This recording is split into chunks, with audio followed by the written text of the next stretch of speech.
All right. Hello, everybody. Good afternoon. It is actually now 4:30 p.m. It is August 15th, 2021. You're now watching Real Talk with Ronnie live. Now, I know that we are always scheduled at 8 p.m. live on Sunday nights. However, this Sunday night, there are a series of events going on.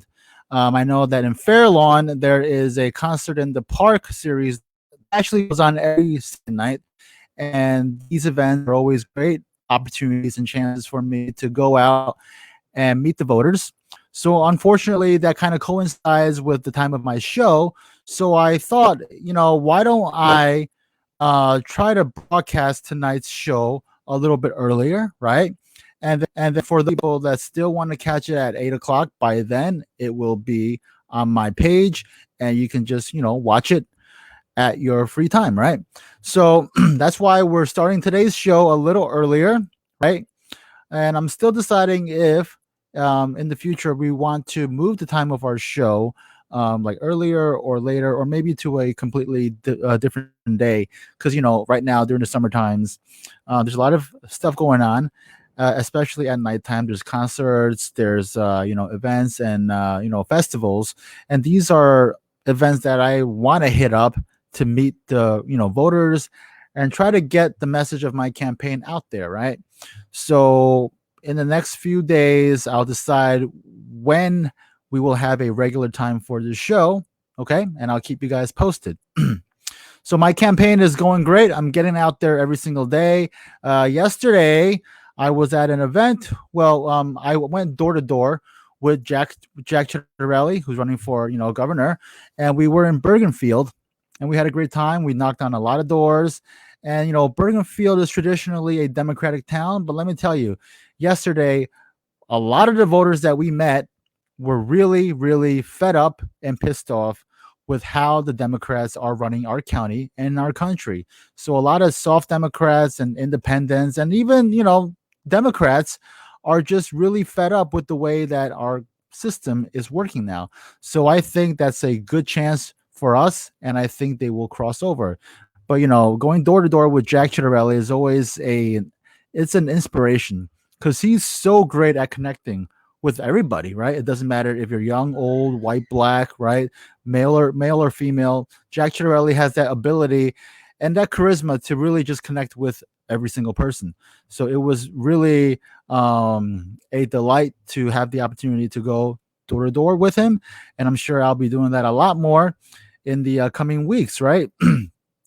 After that event yesterday, I attended an event for the Legislative District 37 candidates at a great little spot in Creskill. Okay, so we had a great meeting then, and then actually today, this afternoon, I went to a farmers market, a farmers market in sorry, I'm just reading a message here from Basil. Hi, Basil. Basil is one of our biggest fans. He watches our show all the time, and even right now at 4:30 p.m. he's watching us. So I want to thank you, Basil, for being a loyal fan, and he's a great Republican and a great person. Yeah, he's saying that Jack is always, he's always around and he always connects with everybody. So hello, Basil. Yeah, so anyway, this morning I was at an event at a farmer's market in Edgewater with one of the council candidates there, Michelle Hahn. She's actually been on this show before. She's a great candidate. So we spent a good part of this early afternoon just campaigning in Edgewater, going to the farmer's market. We went to the Veterans Field there, and let me tell you, we met a lot of voters there, and a lot. Edgewater is traditionally also not a Republican town; it's a Democratic town, right? But I couldn't tell you how many pissed off Democrats and independents we met there. They were so angry with the state of affairs going on right now in our county, in our country, that they are crossing over. When they realized that we are from the GOP, they were so happy to meet us, even though they were all Democrats. So I think that's a great sign. I think as a county ticket, we need to hit up the places like Edgewater, Fort Lee, the traditional blue areas that Republicans don't go to. And these are areas that I might say that Jack Chiarelli goes to every single week, every single day, because he understands that in order to save our state, to win our state, we need to visit places that Republicans don't traditionally go to. And that's what I plan on doing. And I think that's what we're all going to do in the coming months. So anyway, guys, I want to thank you for joining us today. This week we had a very special guest. The interview that I had this week is with an entrepreneur. He's a Chinese American person. His name is Charles Lee. Now, as you guys know, my show typically we focus on political candidates, right, and officials that are in office now, right. But on today's show, we speak with a political activist and he's a survivor. All right. So he hails from China. He immigrated to the US from China, I believe back in 1988, right? In the late 80s or the early 90s. I think it was the late 80s. And he came right after the massacre and the protests of Tiananmen Square. So he was a college student at that point. And after finishing college there, he was so scared of the situation there that he came to the U.S. He came to the U.S. to do a master's degree. After his master's, he started his own business. I think he had originally studied at Harvard Medical School to become a doctor. But then he kind of switched courses and became a businessman, right? So he became a businessman here in Jersey. He had a company. And then at some point, I believe in the early 2000s, he went back to China to visit family and friends. And while he was there, he was speaking out against the CCP there. And because of his words, his actions, he was detained and ultimately he was arrested, okay, and sent to a Chinese prison for 3 years. Upon release from prison in China, he was deported back to here. And so now he's deported from China, back in the U.S. His business empire that he had prior to being locked up for 3 years is now gone. So he essentially had to start over. And boy, did he start over. Today, he has a commercial, residential, real estate empire that's huge. And I think at the end of the day, that's the testament of the American dream, right? He actually achieved the American dream twice. This is his second time. And now he's bigger than ever. And I was so happy to have the chance to speak to Mr. Charles Lee on his plight, on his ordeal, and on the whole experience that he had, being in a Chinese prison and speaking out against the CCP. And it was really a delight to get to know him. This interview actually took place this past, I want to say it was Thursday. Yeah, this past Thursday on the 12th. So it was pre-recorded, right? So without further ado, I will play this recording. This interview, it's an hour long, but it's a far-ranging interview. We cover a lot. So you definitely want to watch this. And then, for all your friends that are waiting for this show at 8 o'clock, by then the show will be finished, right? So they can just play it back. All right. So I want to thank you guys for joining me. Thank you, Basil, for always being a loyal fan and tuning in. And so let me play to you my interview with Mr. Charles Lee. Okay. So give me 1 second while I load it up. And if at any point during the video you guys have any questions, please feel free to write it in the comments section. All right. Okay, guys. So enjoy the interview.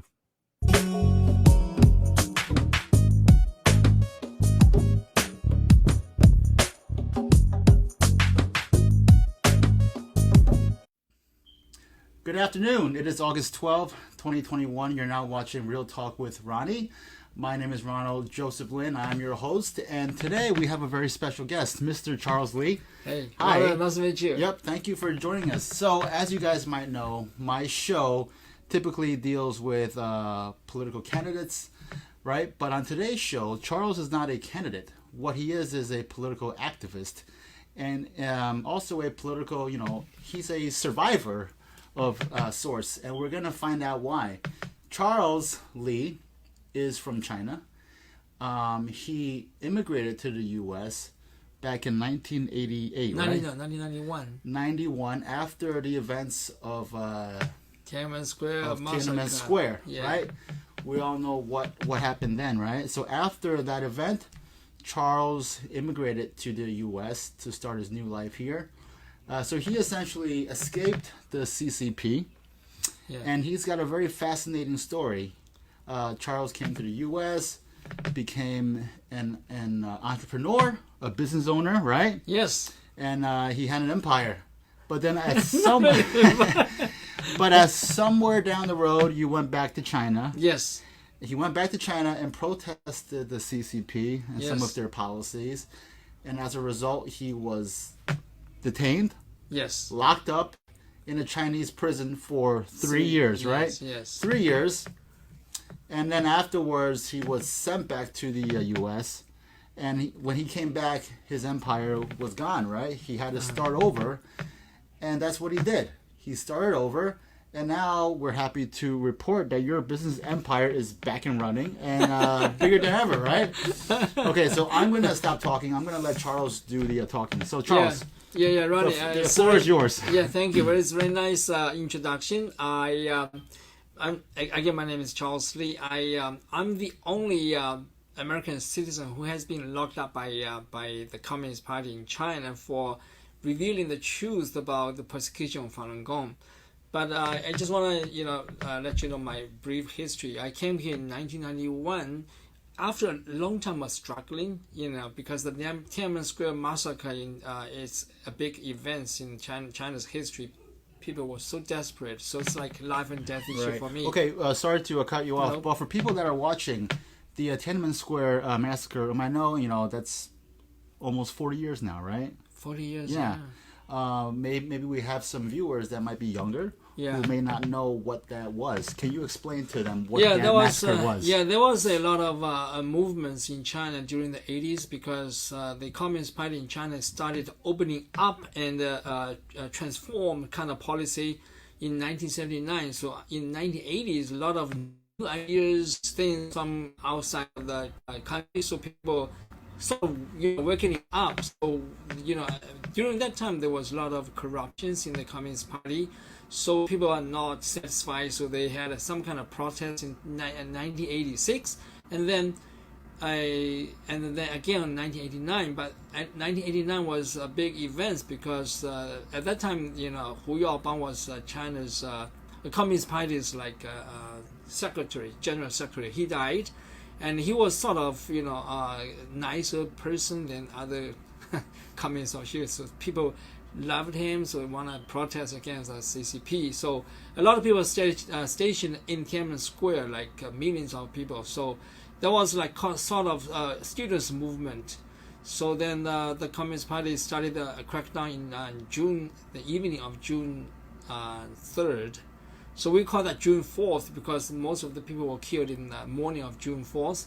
So a lot of numbers, the estimate is more than 10,000 people were killed. So at that time we were desperate because we didn't see any hope for China. So we tried everything possible to get out. Anyway, long story. So after I came to this country, then I studied neuroscience in UIUC, University of Illinois at Urbana-Champaign. Yeah.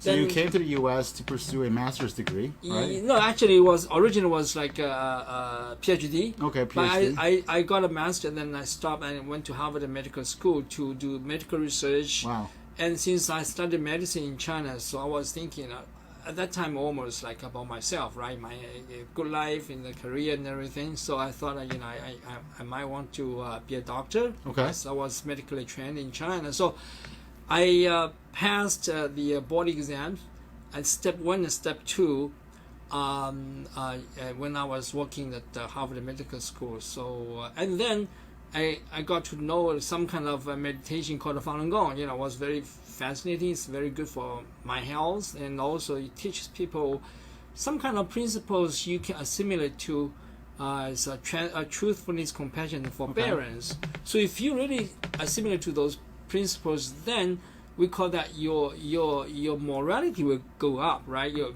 be improved. Then you will have much less bad thoughts in your mind. Then when you do meditation, that's more effective. Okay, so to recap, after you passed your second board exams at Harvard Medical School, you discovered Falun Gong. Falun Gong, yeah. That is a form of what, like meditation? Meditation is kind of cultivation as well. Because, it's not just meditation, it's called cultivation because you need to look inside yourself to improve your morality. So that's why we call that cultivation. Very effective in terms of well-being of the practitioners. So, however, it's not tolerated in China because there are so many people doing this in China. At that time, there was a survey by the Chinese government at the end of 1998. They estimated there were 70 to 100 million people in China practice Falun Gong. The number is way more than the so my question is, this Falun Gong, this form of meditation, right? Yes. Why is it opposed by the Communist Party? I mean, it seems to me that's something that's peaceful and harmless, right? Exactly. So why would the government there be opposed to it? I think that's a very big topic because we need to understand what the kind is, because the Chinese Communist Party always used lies and violence to control the society.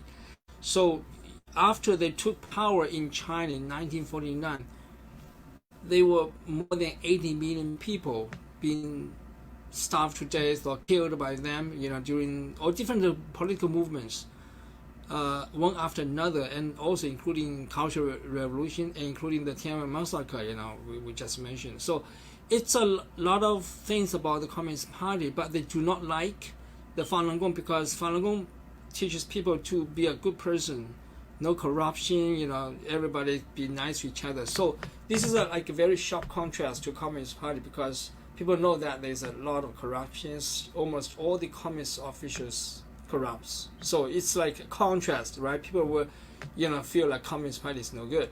So they want to wipe anything different from them. They want everybody to be the same, be controlled by them. So that is the major reason they don't want Falun Gong. So many people practicing. So this Falun Gong group right now, are they still being persecuted in China right now? Yes, it is still.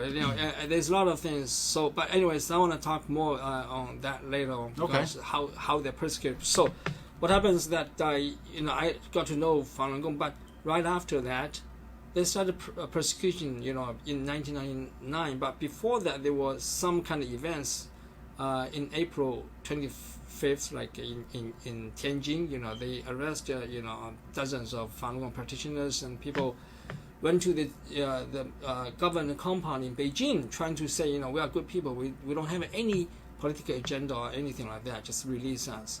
So that was like sort of the beginning of the persecution. Say, the Communist Party head Jiang Zemin saw that, he thought, wow, this is so dangerous to us because Falun Gong practitioners are very disciplined. They when they left the compound, there was no trash, no even a piece of paper on the ground. Everybody were very behaved. So they started persecution in 1999.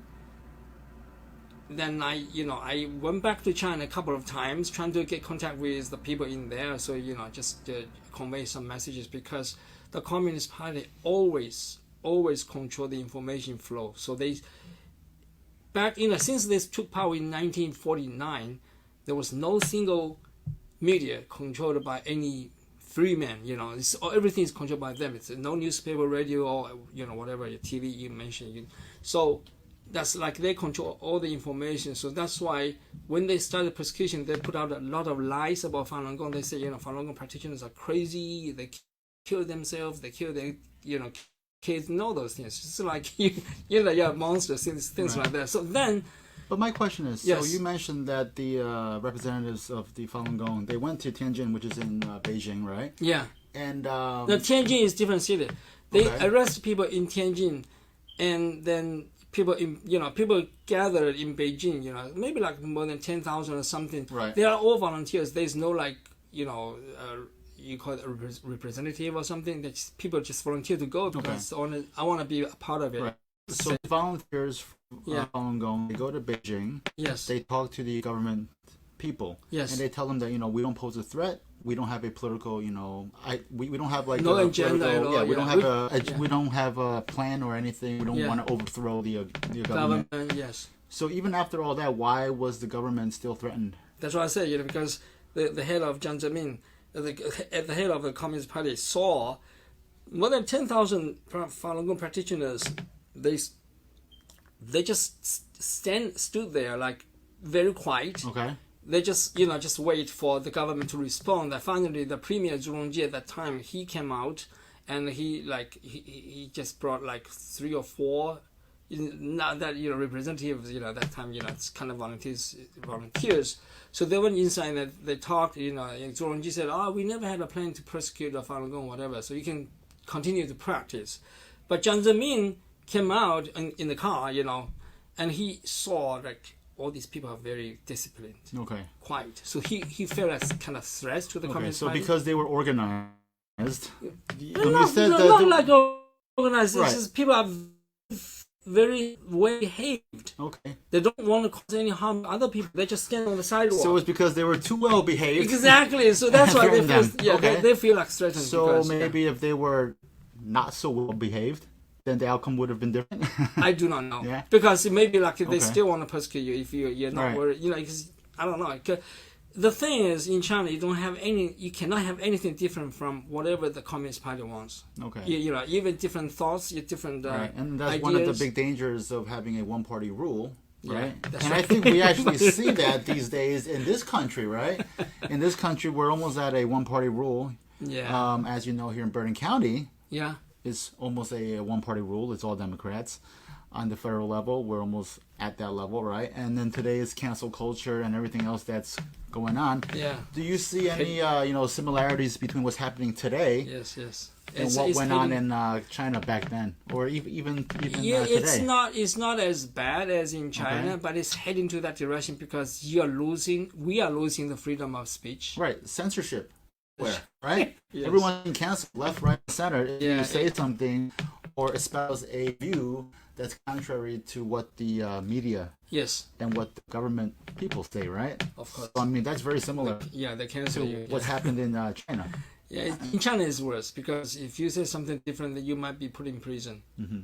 You never know. Maybe in this country will be like the similar things happening later on. Well, now they cancel you later on. They'll put you in prison. But right? you see what they do to certain politicians, right? Yeah. They start like a inquiry or like a special hearing into certain presidents, and then they try to they subpoena his records and that kind of stuff, and then the next step is to press charges and put that in kind of prison. stuff. Yes. So it's not all that dissimilar than what happened or what is happening in other countries. Yes, I'm also worried and concerned about the future of this country because we undergoing the similar things anyways. All right, so back to your story. Okay, they started prosecuting the Falun Gong in the late 90s, right? Yeah, 1999. Okay. So I went back. So you went back in 1999, right? Yes. Okay, and then and then I went back in the first couple of times, was not arrested at all because people did not know me. So but anyways, in 2001, January 23rd, 2001, they put out some kind of things called Tianmen self-immolation case. Okay. They declared that 7 Falun Gong practitioners set themselves on fire, and they want to go to heaven, so that's why they burn themselves. So then we find out that's a lie, right? Because they staged that, the CCTV, the China's Central Television, staged that with the policemen. We found out like all of these stories were fake, and also the lady who died on the scene was killed by someone on the back. So why they are putting the fire extinguisher on this lady, somebody on the back, like smoke, right? So couldn't see, but he hit her. Really? She died instantly. And also when they stage this, they pick up like people in a very special group. Like there's a very beautiful young lady her name is Cheng Guo, like students in music, and their mother and the kids only 11 years old. All these things. So this event incited a lot of hatred among Chinese people towards Falun Gong because they thought of Falun Gong practitioners were crazy, like sort of cult, as like the Communist Party labeled. So that was one of the the big things in the history of this persecution. So I went back, because we did play slow motion of the CCTV's video. We saw all these things, so then we analyzed and we made like video clips and the video program saying this is all lie, we never did that, from Falun Gong practitioners would kill any other people or themselves. It's all lie. So that's like, it's what we do, to review the truth about the persecution and the Chinese Communist Party. So anyway, and of detained in 2002. Okay. And then I escaped. You escaped? Yes, like how did you escape a Chinese prison in 2002? It's not a prison. It's kind like of a jail? Detention center. Okay, it's a detention center. Yeah, because I was trying to do some kind of video a program on the TV, right? Okay. So by like insert the program into the system, but they sort of like found me. They brought me into the detention center, but they did not know who I was, what I was trying to do. So I lucky in the morning, like 5 o'clock, I got a chance to climb on the top of the the roof. Yeah, I escaped. Okay. So then I went back again, like 3 months later, because I had more things to do. So that time they arrested me like at the airport. So you really pushed your luck, huh? Yes, so in that's 2002, right? You escaped a Chinese detention center. Yeah. But I guarantee you can't do that now, right? Now there's cameras everywhere. Yeah, it's more difficult. So back in the day when there were less cameras, you were able to escape a detention center. Yeah. But then you got caught again. Yes, I caught again. Then they put a show trial. Okay. And I was already an American citizen, so then the U.S. consulate there at the trial, but they still like did not allow me to show my evidence or did not allow me to defend myself. Okay, so you were arrested at the airport, right? When you were trying to leave China to come back. No, I want to come back to do some more things in Canton. It was a different city. Oh, so you were trying. I went to Yangzhou. Yangzhou is like in Jiangsu province. Okay, so you were trying to fly to a different city in China to do more protesting. Exactly. And at this point, they already had your name and stuff in the system. I believe so. And then they arrested you at the airport. Yes. And then you had a trial. And this was back when? 2002? 2003. In 2003. Yeah. And then what were you officially charged with? There was charges like trying to damage and also sabotage the TV system. Actually, it's not because it's a long story short. Because the show trial, I could talk like hours about this case. Okay, so anyways, you were charged with trying to sabotage the television. TVs, which is not true because a lot of technical stuff. And then because of that trial, you were found guilty, right? And you were sentenced to 3 years. To 3 years in a Chinese prison in which city? In Nanjing. In Nanjing. The Nanjing prison. Okay. So I'm just so curious. What are the conditions like in a Chinese prison? Well, conditions are all different to different people because I was. Were you locked up in what was considered a maximum security prison, or was the like normal security? Or I think it's sort of maximum security because all the walls are very thick. You have 2 different gates. Right. Like so. You couldn't escape this time, right? I couldn't. I thought about that. It's so difficult, right. because technically it's very difficult. It's almost impossible. So, but anyways, I was there for 3 years. They tried to brainwash me, they forced me to do slave labor and all those things. And also another thing is very, very, very vicious was that my mother died during I was in prison. But what they did was like, my mother had like leukemia at that time, right? So it's very feeble. But my brother informed them, say my mother was about to die, right? So they waited like 1 day without informing me. Then they waited until like almost my mother is almost died, right? So they said, okay, you have to go back because your mother is in danger. So then it's about like 45 minutes away from my home. Okay. The guy got a phone call. Oh gosh, it's too late. So I knew at that time the intention was to torture me because they don't want me to see my mother for the last time. Okay. So they waited until the time's almost there, right? So my mother's almost close to dead. So then they waited until your mother was almost about and to then die. exactly, and then To they send you brought back home. Exactly. Then 45 minutes away from my home, my mother passed Wow. away. So I couldn't see her for the last time, or talk to her for whatever. So it's, a lot of times when we talk about the Communist Party, people do not understand because they always think from their own notion or Right. understanding, say, okay, Chinese Communist Party should be like this or that. Actually, it's totally different because they always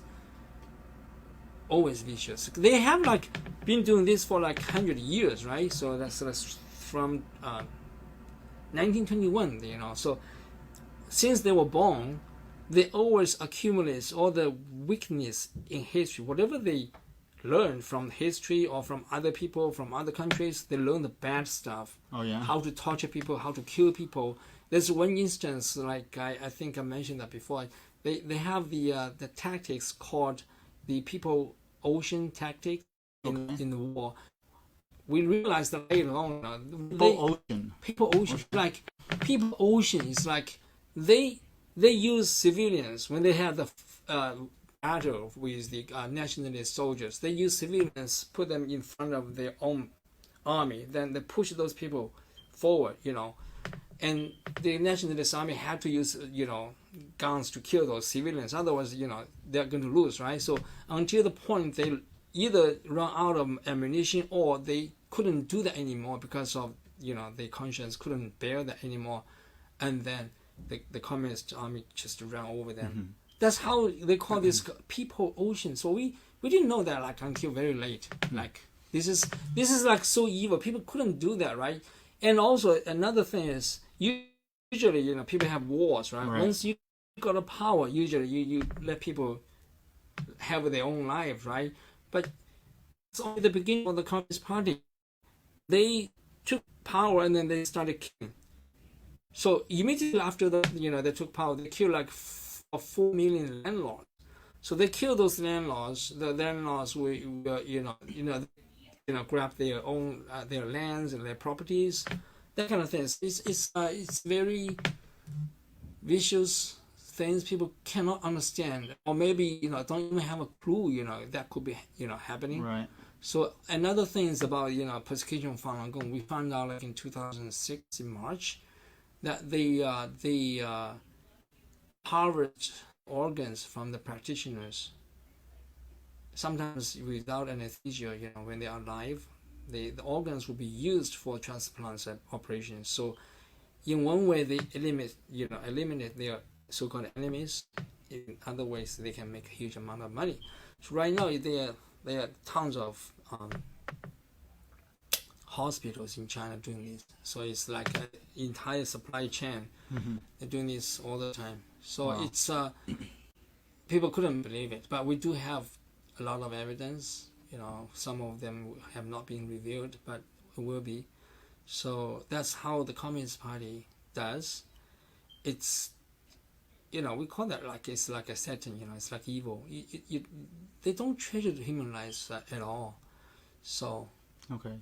So you were released from the Chinese prison in 2006. After the 3 years. Okay, so after the 3 years, and then you were released, and then you were deported. Deported, yeah. You were deported out of China back to the U.S., right? Yes. And when you came back to the U.S., the business that you started was gone, right? Yes. And what was your business again? Oh yeah, back before I was arrested, I had a exporting business. Import export. Okay. But after I came back, I lost everything, and I owe a lot of money actually. Okay. Credit cards and all those things. So now your business is in real estate, right? Yeah. You own a lot of commercial, retail, and residential property. Yeah, yes. So you came back in 2006. You had nothing. So that was 15 years ago. Yes. So within this span of 15 years. How did you grow your real estate empire into what it is today? Yeah, that's a long story short. Right. I started because I had no money at all, right? So I peddling shoes on the street. You're peddling shoes. You're selling shoes on the street corner. Exactly. I just had a kind of samples on my bag or something, you Right. know. And then I say, show the sample to people. Then I would went to my car if anybody want to purchase, right? So at that time, actually, some most of those shoes are imported from China at that time. Yeah, it's very inexpensive, $5. Then sell them for like $15, $20 a pair. So that's how it got started. So that's how you started. That's how you got back from scratch. Exactly. Literally. Literally So you were from selling shoes one pair at a time. Exactly. For like $15, $20 profit. Yeah, no, profit is maybe $10. Okay, for a $10 profit. Yeah, or 15 sometimes. Yeah. And then just by doing that, you were able to save up money to maybe purchase your first property, and then just I started then I started like flooring business. Flooring. I go to. I set up my ads on Craigslist, and then I had my garage as a warehouse. Okay. So that's why I started like a flooring business. I sell carpets and hardwood floors to people, to customers. Then I, ask those installers to go install that. So and then that was pretty good in 2017. Then in 2018, the crisis hit, and I started like in 2019. Regarding the real estate market was very good to enter at that time because the price are so low. A lot of bank on the properties. I bought a bunch, and then I accumulate along the way. Okay, wow. Then I acquired some commercial properties as well. Right. So that's how I got started. It's like 3 stages. Right. Peddling shoes, flooring business, and then real estate business. Real estate. But that's that's amazing, right? And I think that's a testament to the fact that the American dream is alive and well, right? Yes. You're someone who actually did it twice. Yeah. You had it all, and then you lost it. You came back, and you built it back up bigger and better, right? Yes. So I think, the first part of this interview was about you being in a Chinese prison, right? Yes. So I think that's the, down part of it, right? The moral of the story of this interview that I want you guys to take is that the American dream is alive and well, right? We have right here someone who is a living testament of what can be done with hard work, right? Yes. With sacrifice and with the heart, right? And you did it. Yeah, I believe that's the right path, because a lot of times people think the government can give you a lot of help, like handouts and freebies, handouts, right? So it's not the way, because for yourself and for your children and for next generations, and this spirit should be kept, because otherwise this country will be in trouble if everybody want to rely on the welfare, no work, I don't want to work. That's kind of bad spirit actually. But I'm not saying that the government should not help people, but I'm saying like for every individual you should do whatever you can. Yep. Right, instead of relying on other people, or it's even worse. Like Communist Party, they want to grab wealth from from rich people, then destroy those entrepreneurs. That's very bad thing. Okay. Yeah. Let me ask you 2 more questions, because I know you're a busy guy. Mm-hmm. So just between you and I and everyone who's watching, Yes. COVID-19, is it an import from China? Oh yeah, that's a to me it's a very obvious. And if so, is it an intentional import? Yes. Let me tell you, because I've been watching this ever since they started. So they had a like outbreak in November and December in Wuhan City. And we knew that already at that time, and we also knew that there was some kind of bioweapon being made by the Communist Party, military, and all those things. Wuhan viral lab is one of them. There's still some bigger ones, but they did not reveal. So what happened was that you know that Trump had a trade war with China, right? Yeah. So they delayed. They never keep their promise. Whenever they promise anything to you, it's a lie. They intentionally lie to you, because this is like nature, the Communist Party's nature. So they had a trade war with Trump, and they delayed. They promised, right? And after you remember 2018, there was 100 days program between the 2 countries. Reach some goals, but never happened, and nothing. And then they started a new negotiation, and in I think it's Argentina or someplace. Mm-hmm. Anyway, they had another agreement. They didn't keep that. So then the Trump wanted like a kind of whole package, but they did a partial package, and then they agreed to sign agreement in January 15th of 2020. At that time, they already had this ready, So the pandemic, the COVID-19 in Wuhan, there were so many people. Like we saw those video clips, people just drop dead on the streets. People were scared, but the Communist Party was not scared because they intentionally used that because, as I said, they have killed like 80 million people in China. So they don't care about the human lives in China because people would wonder, why would they kill their own people? Come on, they are not their own people. Chinese people are not Communist Party's own people. They are like enemies, but they don't care about the people in Wuhan. They report like only a few thousand people died. The official count from the 4,000 or something. Chinese government is that like 4,000 people. I think it could be like something. close to 1 million, but it's a long story. Right. I don't have time to prove this over here. But anyways, so they use Wuhan as some kind of lab, to test the strategies, how to control, lock people up and all those things. And then at that time in area, they stopped the flight from Wuhan City to other parts of China. No flights. However, they let the flights flew from Wuhan to Hong Kong, other parts of the world. So a lot of people from Wuhan, and then they flew to Italy. Italy started like first outbreak, and then people in Europe then brought this virus to our country in New York City. So that's how it started. But they did that intentionally because they stopped the flights from Wuhan to other parts of China. In the meantime, they allowed flights. So they stopped the flights from Wuhan to other parts of China, but they still continue to let the flights from Wuhan to out of the country. Exactly. So that's like a war. It's really a war because they knew how bad it was. All right. Well, if it is a war, it's a different type of war now, right? Yes. Here's the problem because people do not realize that's a war because they always say, oh, it's not from China, it's from America. You have this kind of all these lies. We call that like war. It's just like you say like it's from other parts of the world, not from China. So that's misinformation, get people confused. We are already in the war, and this war we don't know how long it will continue. And what's in the next? We don't know. It's very dangerous. Right. What do you say to people that might bring up the CCP for all their faults, for all the bad stuff that they've done? They've actually brought up China. I mean, you look at China today. It's their economy is booming, their military is booming, and by and large, the people of China, the citizens are happy with the government, with their lives. What do you say to that kind of stuff? I think there are a lot of like misinformation again, right? So they say people in China is happy. This is sort of misinformation because for foreigners to go to China, they always want to show the best part, or maybe it's not even best part, it's like made up facade. Like if you go to big cities, you see all these high-rise, skyscrapers and all those things.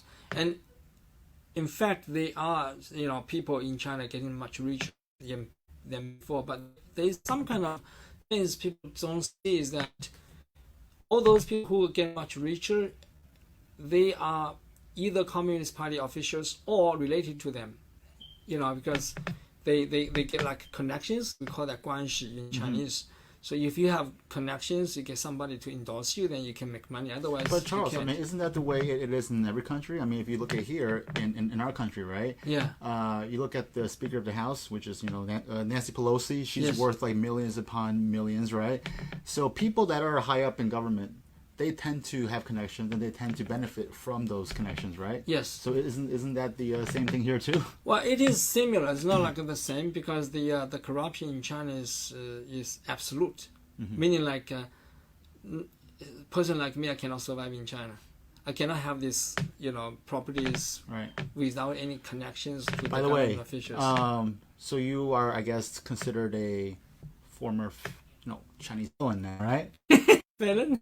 Or, Well, I mean, okay, so can you ever go back to China? theoretically, I can. Yeah. But I believe I cannot because they are not going to give me a visa. Right. Even if they did, there might be some kind of Now, plot. do you still have family there? I have brother and Okay. sister in there. Yes. Okay. They just living like ordinary people's Right. life. There's the Do they get bothered because of your... sometimes some time ago, actually, not in the recent few years, but after I came from the prison to this country, then they were like asked by the police. They say you don't want Charles to say anything outside, so Right. that was, but I continued. So then and also I exposed that in the media, so then they stopped. Okay. Otherwise they might do that. And the other thing is, my family members in China, they do not have any enterprise or anything like that, just like normal so salary people. So that's how they survive. Otherwise, None of them work for the government, though, right? no, Okay. I don't think so. All right. So you don't really have any plans to go back to China to visit in the immediate future? No, because I think that this is the big serious issue, because we are all facing the same danger now. Okay. Because if you say like 10 years ago, if you talk about the Communist Party, people would say it doesn't have anything to do with me, right? So I'm here, in the United States, I'm living a very nice life. Now you cannot say that anymore, because of the virus and other things. They have this term called unrestricted warfare, which means they can use anything, like economy, financial, bio war, nuclear. If it's needed, they will do that. Right. If you feel that's, if they feel it's necessary, they would do that. They wouldn't hesitate. Just like I talk about this people oceans tactic, right? They can do anything. And the other important thing is that a lot of infiltration in this country, not just this country, all over the world, by the Communist Party spies. Not just spies. They buy off politicians and businessmen, all these things. You name it. And also they have stolen almost all the people's personal data in this country. Like you and me, they all have this in database. Yes. How? Through what? Hacker. Facebook or? No. Hacker. Oh, they yeah? do this like from internet, and they hack into the government system. There was a very famous case in 2015. They stolen 21 million U.S. government officials and their family members' data. Really? Yeah, they hacked into the computer system of our government and our military. You see the airplanes, right? Very similar to this country. They just stole these materials, from the computer system. That's how they did it. And if you want to invest in China, they can force you to transfer the technology to them. Oh yeah. Yeah. So. Do you have any worries currently that maybe the government there, the CCP, is kind of still like monitoring you or watching you? I believe so. They're watching me, but I don't think. This is another point. If you do not have any fear inside yourself, I think most probably it should be fine, because they cannot control you. If you have a fear or any other things, they're going to control you, right? And they can find anybody's weakness. Like if you like woman, right? They send some beautiful lady to you, then you just been trapped. And once you have this kind of affair, they're going to videotape you, and they're going to control you, right? Well, my weakness is fried chicken. Fried chicken. So if they take away the KFC, then I'm screwed. You get screwed. That's dangerous for you, right? But but beyond that, I think I'm pretty fearless, right? So that's important, because this is like I believe in God, right? So God has this kind of test, right? Why would God allow Satan to survive, to rule in hell, and then allow Satan to be like prevailing in the world? Because there's some kind of reason behind that, right? So everybody can think about that. What's the reason? Why would you do that? Otherwise, God is sitting there doing nothing. Right? You see this kind of bad stuff happening. I don't know if somebody don't believe in God. Well, Charles, so you were saying that you're the only U.S. citizen to ever be imprisoned in China? For this reason. For this particular reason. Exactly, for the revealing the persecution, all these things. So you're kind of famous, right? It used to be. Right? Yeah. My case was very well publicized in that time, because then a lot of news reports and that kind of things. The U.S. consulate told me that they got this so-called cable every week in the State Department about my case. Oh, really? They had this kind of report situation about Charles, every week. Yeah, they monitoring. U.S. government was also concerned that at that time, it could be killed or something, right? So. Yeah. Yeah. So. what? Okay, so we focused a lot on the struggles that you had in China Yeah. and the evils of the government there and that kind of stuff. But what kind of hopeful message do you have for people here in the U.S.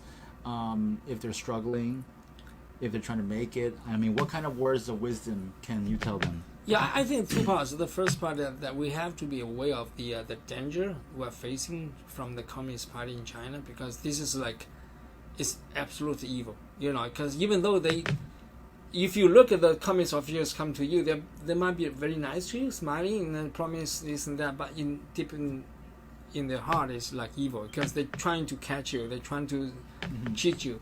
So yeah, but my thing is like, isn't that all politics though? I mean, in not politics, necessarily. is someone will smile at you, and then when you turn your back, they'll stab you, right? So, yeah. So I mean, this is kind of like this is a universal kind of thing, right? Of course, everybody has some kind of good stuff or bad stuff Right. in themselves. But when we talk about the CCP, it's like pure evil, which means they would not have any kind intention. They, for example, the Communist Party, they killed themselves as well. The former premier Zhao Ziyang, Yeah. his father was killed by the CCP. Really? Yeah, and by the CCP. Okay, then they become the premier of the Communist Party. Not premier, it's a general secretary. Okay. So then he forgot about this, or he forced himself to forget about these kind of things. In Chinese culture, killing one's father is the biggest hatred or something, right? You have to like revenge. Right. But they just didn't do that because the Communist Party member. That's why they are evil. Because if you want to survive in the communist system, you have to become evil. Otherwise, you cannot. If you have conscience, you cannot survive. So that's the big difference. As I said, everybody has good stuff or bad stuff within him or herself. Right. But that's totally different story because they are just always evil. So another thing, you talk about the future. Everybody has his own choice to work hard. To be good to other people. That's important, because if you believe in God, the God will guide you. That's I think it's critical. Okay. What are your thoughts on the future of U.S. Chinese, the relationship between both countries? Well, it's difficult to predict because. Do you think we're going to head to war? Yeah, it's a very interesting topic, but I think we can avoid war in the meantime to dismantle the Communist Party, because there's a movement called Quitting the Chinese Communist Party. It's been 16 years. Yeah, started from 2005, because there was a book called 9 Commentaries on the Communist Party. That book was published in November of 2004. So ever since then, people read the book, then they cut ties from the Communist Party. Then over the years, there are like more than 360 million people in China right now. That's a huge number. People just announce, I'm not going to be I'm not a part of the communism anymore, right? Even though they don't announce this in public in China, but they in their heart, they know they're not part of communists anymore. So if you had a war with the Communist Party, most probably these people would not fight against America. So this is the hope we have. It's like you have to work on people's heart first. When people's hearts change, things will change. So why people do evil? Because they don't have conscience, right? Mm-hmm. But if the conscience wakes up, things will be different. So do you think there's any hope for the Communist Party in China? Do you think there's hope that maybe one day down the road they won't be as evil as you say they are? Yeah, this is the thing, because we understand things, right? If you hope a snake can become a elephant, it can't, because it's made by all these things in the life elements in the snake, right? You cannot hope that can change to another thing, like a dog. A snake cannot change to a dog or to a elephant or any chance dolphin. Of maybe in the future a two-party system in China? Unless the Communist Party demise, otherwise there's no chance. What would make them demise, though? What do you think? I think there are a lot of possibilities. Yeah. I think the most fundamental thing is, as I said, people's heart change. Then, until a certain point, there will be a civil war in China, or a war between China or with other country, anything, right? So the army in China might do something against Communist Party. So anything can happen. So it's nobody can say for sure how it will demise, but the general trend is going to demise because it has shown all the evilness to other countries as well. You can see like in our country and European countries, they all realizing little by little how evil the Communist Party is, right? You sign a contract with them, you're just trying to you are seeking death because they never keep the contract with you. They're just trying to cheat you, all these things. So so many examples for. Do you think our current President Biden has any chance in negotiating with China and making them less evil? No, he cannot. He cannot. No. He doesn't have this capacity or capability to do this, and nobody can. Nobody can because they're evil. You cannot change it. The only thing I believe the best thing to do is to cut ties with them. If you, that's just I said, if you trade with them, right, they'll always take advantage of you.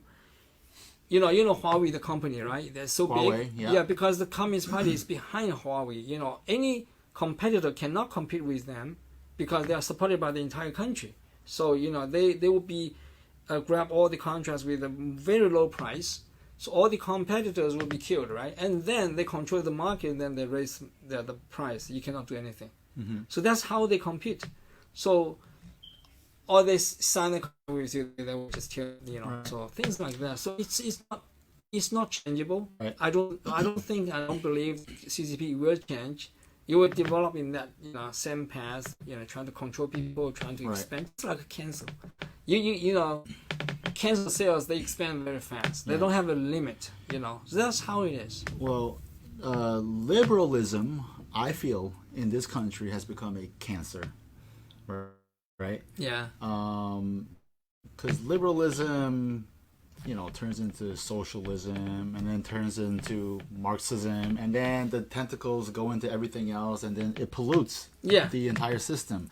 So that, to me, I think is the biggest cancer that's facing our country today. I'm a dreamer, and I'm an optimist, right? So I do hope that at some point, U.S. and China, the two countries, can get along, right? Yes, I believe so. I hope that the CCP. I think because China now is getting on the world stage, right? They're number 2 power in terms of economics and military. So I think the spotlight of the world is on them now, right?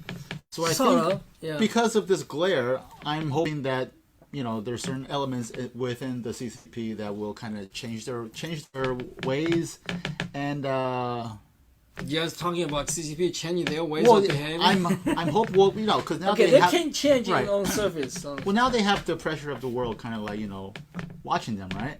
So I think with that kind of pressure and with social media, as much as the CCP there wants to control the media there, they can't control it all the time, right?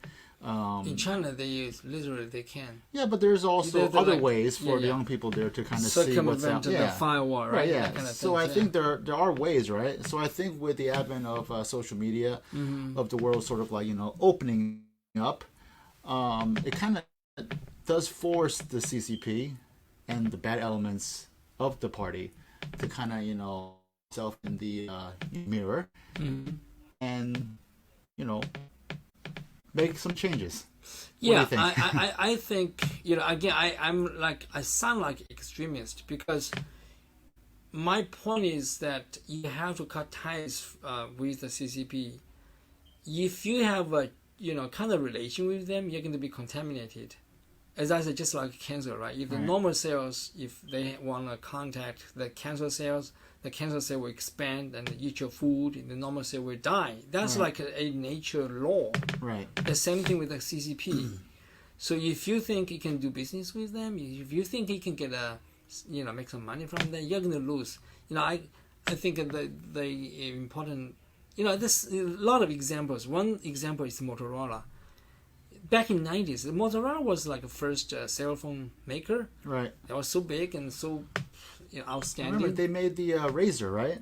They're doing Razor now, but by that time maybe something else. But anyways, they were the first cell phone maker, and they were so rich and powerful. They went to China, invest $20 billion in China's Tianjin, the East Coast. set up the factories. Along the way, all these secrets were stolen or forced to transfer to Chinese partners. Then they lost. So then they finally bankrupt, not bought by Yahoo, something like that, right? Now we see the similar things with Tesla. The first, the Communist Party gave the Tesla like very good conditions, very cheap land, help you to build up the factory and all those things. And also there's a big market in China. But they stole all this technology. Charles, I'm under the philosophy of, I believe every country, right, has the right to kind of rise up, right? It doesn't matter which country, if you're Japan, China, or Germany, or, every country has the right to kind of rise up. And I certainly do think that, China has that right too. But where it becomes a problem is when you rise up at the expense of another country, when you don't trade fairly, when you don't deal fairly. And as President Trump said, many, many times, right, our own politicians are at fault too. We have very bad people who make deals. We have very, very bad deals. So some of that fault, I think, goes to our politicians too, right? It's corruption. I think there's one key element because the Communist Party knows your weakness. Right. They study you. They spend a lot of money and they spy on you. I think the way they do these deals, right? You saw that's a bad deal, but there's something behind. Because let's say you are the deal maker. Right. They give you personal benefits. Right. They give you money. Yeah, so why does someone make a bad deal? So you're saying is because there's usually something behind that deal that forces them to sign that deal, right? Exactly. They sign the deal. They don't care. So you imagine a big company in Wall Street. Right. And you see a lot of Chinese companies, they come to Wall Street and put this IPO, nobody was checking them. How come? Right? There must be something behind. Why it's so stupid? You let them to come without all the audition. So then let me ask you, is there any way to kind of, stop these bad deals if there are always going to be people that are after their individual greed? Yeah. Right? So how do you rectify the two? But it has to be transparent, right? Because if you are a deal maker, right, you need to be like sort of scrutinized by other people. Right. There should be a mechanism, and people. I think the fundamental thing is people have to realize this situation because there are a lot of bad people in this country as well. To make deals with the Communist Party, because they get rich themselves. Right. They don't care about this country. They don't care about our people, because they make money. So that's the thing. You decide what to do, right, yourself. So if you say, I don't want this happen to our country, then you do something, right? President Trump was probably the first and only president in the past 40, 50 years that was tough on China, right? He demanded this trade war because he wanted to put China to task for their unfair deals, right? And I think, in a weird way, the Chinese, they respected him for being tough, right? Yes. Because they respect, I think, a tough leader. I think with President Biden, though, I don't think they respect him. What do you think? I don't... Yeah, I think for some part, the Communist Party had some kind of fear. However, they are, as I said, they are very evil, so they don't really care that much. Even though there was a trade war, Trump started. So actually, Trump didn't start it. I take it back. It's not a trade war, as Trump said. It's not a trade war because we just want what belongs to us. We just want a fair deal. Exactly. Right. So it's not trade war.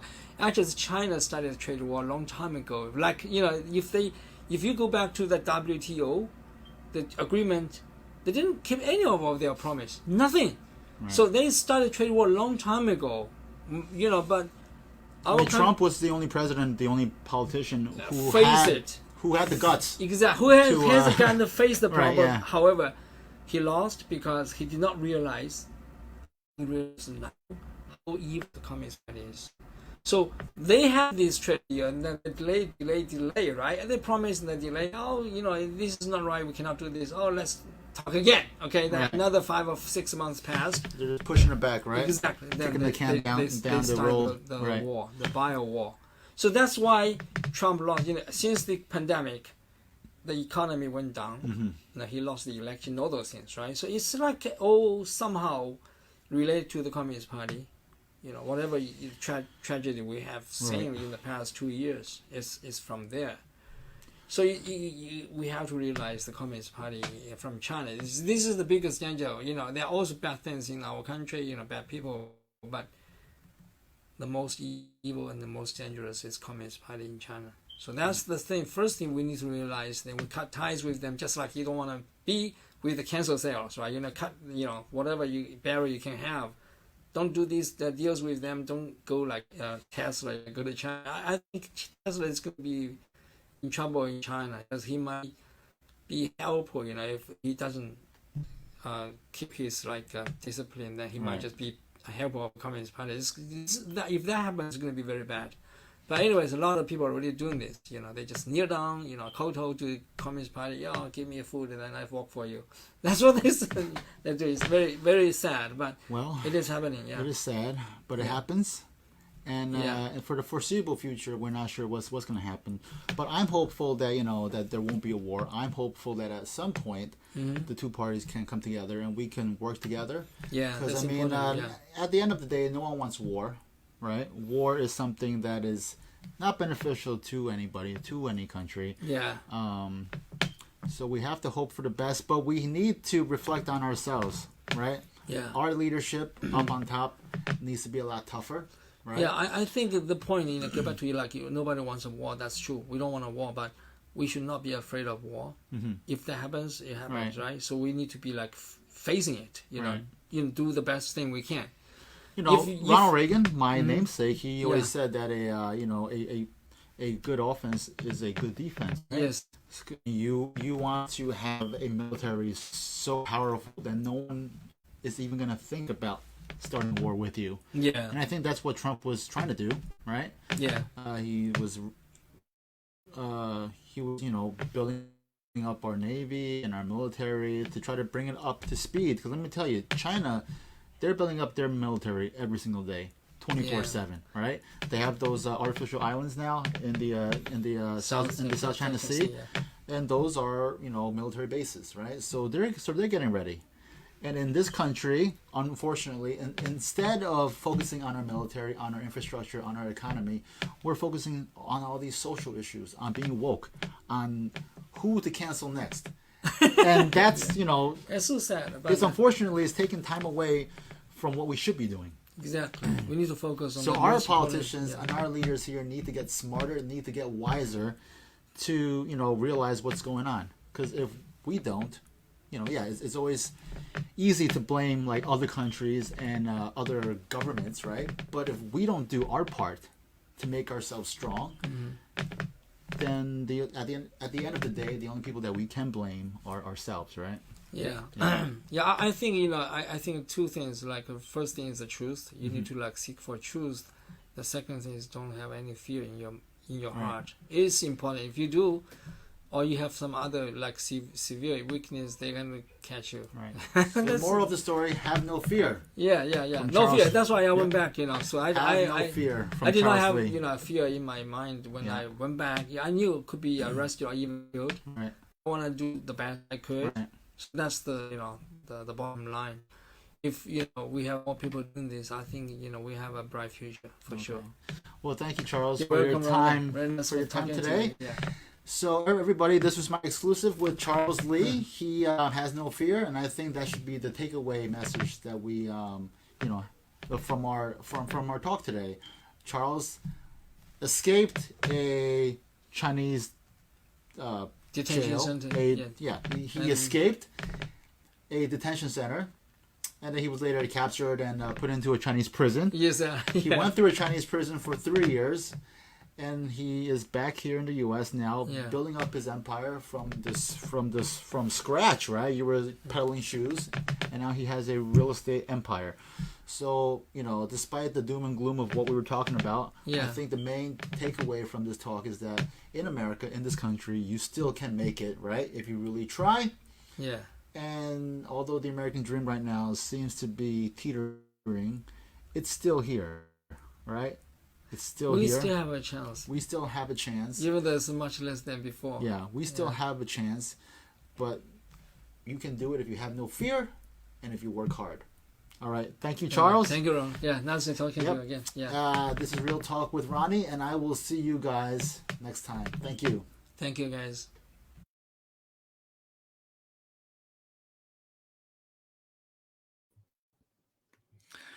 All right, ladies and gentlemen, that was our interview with Mr. Charles Lee. So, Mr. Charles Lee really has a compelling and just all around fascinating story, right? He was someone who immigrated to the U.S. from China after the Tiananmen Square massacres of the late 80s. All right, he came to the U.S., got his master's degree. I think he was at one point going to be a doctor. He went to Harvard Medical School, but then decided to go into business, right? And from the interview, he said he started an import export business here, and then at some point he went back to China because he still has family there. And then while he was in China, he was protesting and speaking out against the CCP, against their treatment of certain groups, right? And because of that, he was detained, right? And I thought it was amazing that he was actually so he was detained, and he escaped the detention center. He actually escaped it, but then they got him again, and he wasn't so lucky then, right? So he was arrested again, and I think because he had escaped, they were kind of pissed off, and then they charged him with a slew of charges, and then he was ultimately sentenced to a Chinese prison for 3 years. Served those 3 years, and it was very sad. During his time in prison, his mother died, and as Charles, told us, the CCP, they use certain methods to try to antagonize you, right?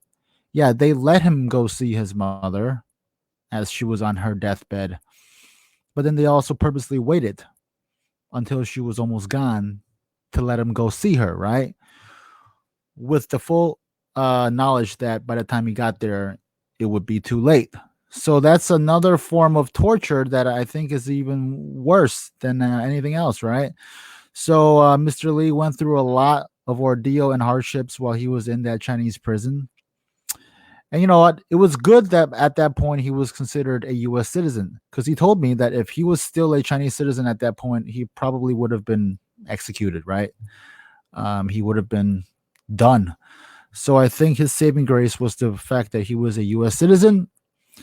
So he still had like a lifeline in the U.S. consulate, and that's why he was able to, serve out his sentence. And upon the conclusion of his sentence, they deported him out of China back to the U.S., where he had to essentially start from scratch.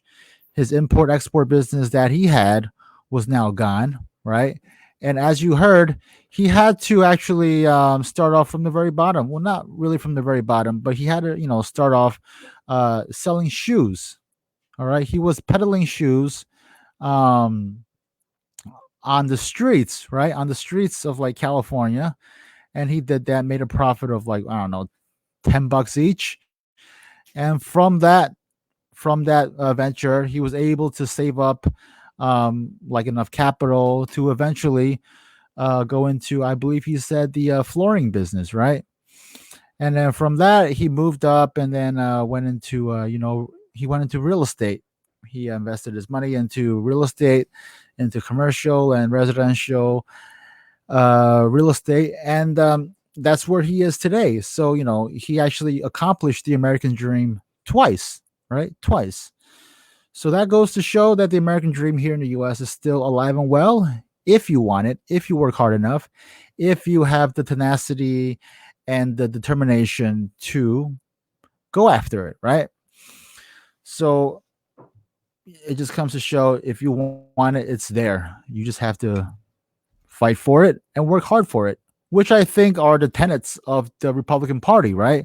That's what this party stands for. We stand for individual freedom, individual rights, right, and individual responsibility, right? The Democrats, the liberals on that side, they want to continue with the handouts because they want you to be reliant on them. That's how they control you.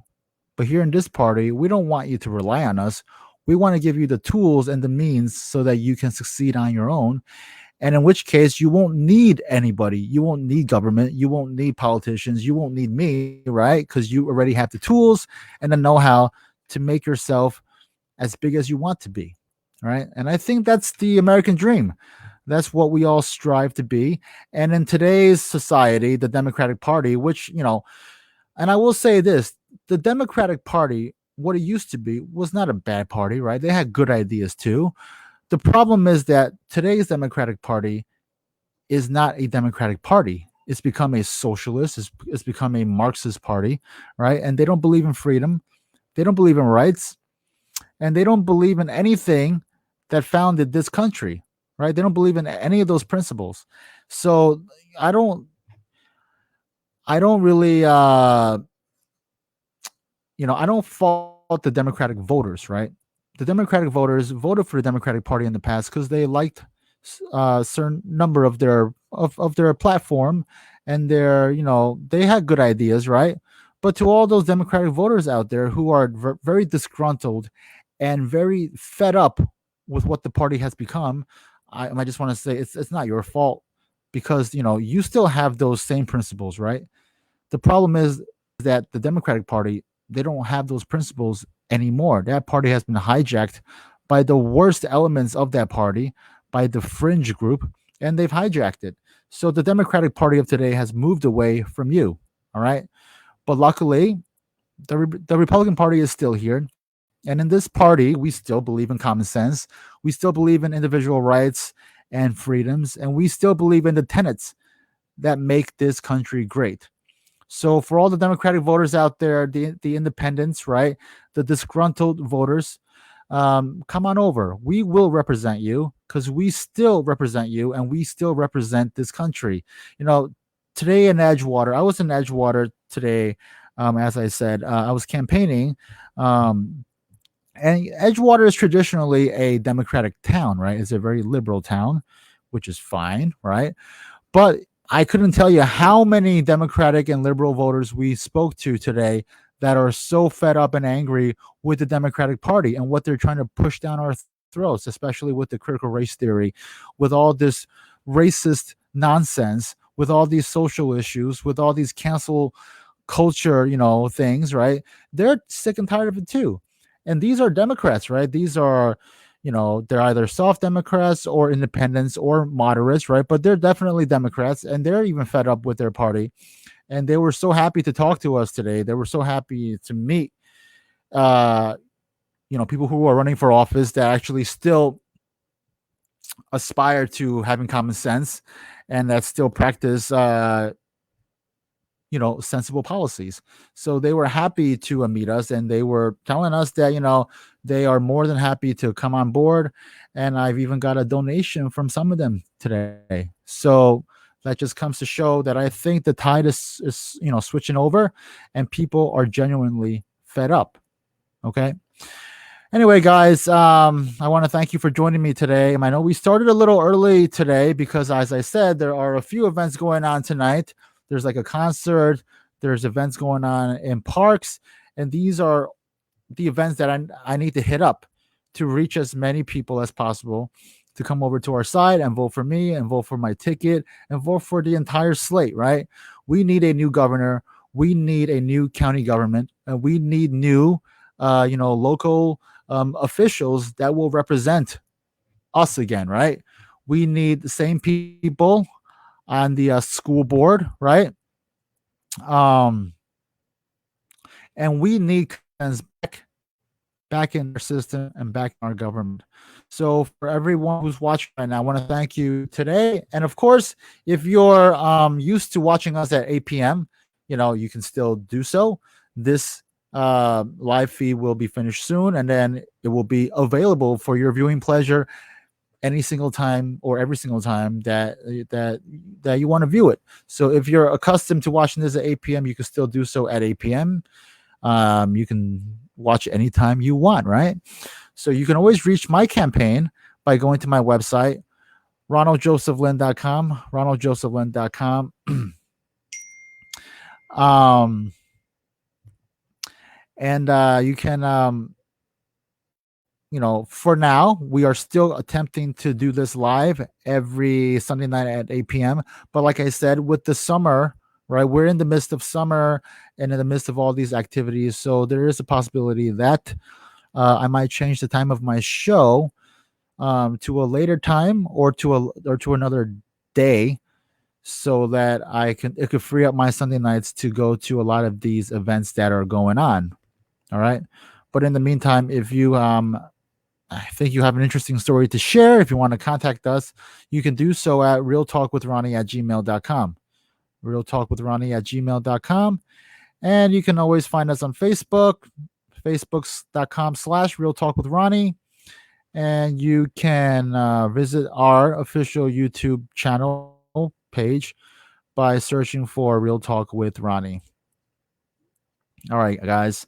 I want to thank you once again for joining me today. Um, I got a few events going on this week. On Monday, which is tomorrow, I will be speaking at the Fort Lee Republican Club meeting.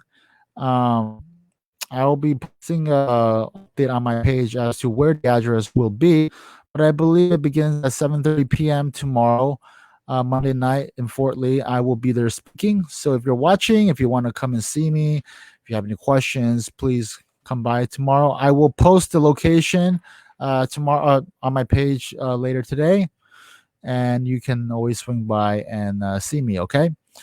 I believe on Thursday I will be at the Fair Lawn Republican Club meeting. Let me just check to see where that will be.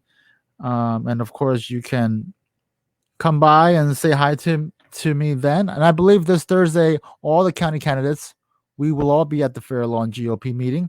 Yep, it's this Thursday, 7 p.m. It will be at Fisher's Cafe. Fisher's Cafe in Fair Lawn. I believe it's the Fair Lawn GOP Club's first in-person meeting in over a year and a half. So it should be a great event, right? So this coming Thursday, 7 p.m., I will be at Fisher's Cafe in Fair Lawn, New Jersey. All right. So please come on over and hear us speak, ask us questions, and just enjoy our great company, right? All right, guys. So I wish you all a very, very happy Sunday. Oh, and of course, if you're watching this, if you're in Fair Lawn, I plan on going to the Memorial Park, because every Sunday they have like a concert in the park. It starts at 8 p.m. I will be there in approximately 2 hours to enjoy that concert. So if you're there, come by and say hi, okay? So I will be at Memorial Park, 8 p.m. later today in Fair Lawn, okay? At the concert in the park. So I will see you guys there, okay? Good night. God bless, and I'll see you all really, really soon, okay? In the coming weeks, we have a lot of great interviews. So stay tuned, okay? All right, guys. Take care, and I will see you all maybe tonight, maybe very soon, okay? Bye, guys.